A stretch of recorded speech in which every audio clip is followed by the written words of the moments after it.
32 বছর আমি নিরাপদ সড়কের আন্দোলন করি।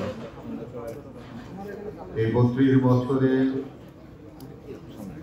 যে কয়টা সরকারকে আমি পেয়েছি, সেই সরকারের কাজের কোনো রকমের সাহায্য সহযোগিতা পাইনি। না পাওয়ার জন্যে আমার নিরাপদ সড়ক আন্দোলন, যেটি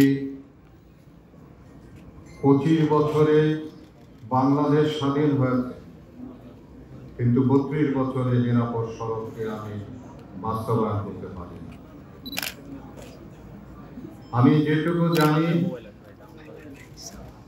এই 32 বছরে আমি বিভিন্ন ছাড়া, তাদের সহযোগিতা ছাড়া এটিকে বাস্তবায়ন করা সম্ভব নয়। রাজনৈতিক সদিচ্ছা ছাড়া সম্ভব নয়। তো যে কারণের জন্য এই 32 বছরে আমি রাজনৈতিক সহযোগিতা আমি পাইনি। না পাওয়ার জন্য 32 বছর আমার জীবন থেকে যে সময় আমি ব্যয় করেছি,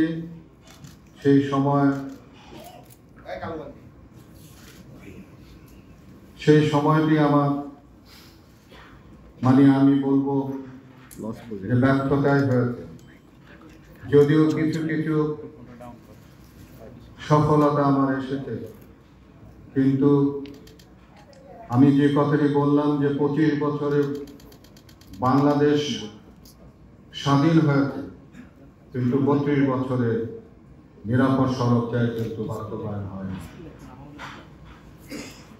আমি নিরাপদ সড়ক চায়ের সঙ্গে যুক্ত থেকে যেভাবে সততার সঙ্গে এদেশের মানুষের জন্য কাজ করেছি, ঠিক তেমনি ভাবে আমি এই রাজনৈতিক দলের সঙ্গে যুক্ত হয়ে আমি আপনাদের জন্য, এই দেশের জন্য সততার সঙ্গে কাজের সহযোগিতা করবেন, আমাকে উৎসাহিত করবেন, আমার ভুল ত্রুটি ক্ষমা সুন্দর দৃষ্টিতে দেখবেন এবং আমাকে সবসময় অনুপ্রাণিত করবেন।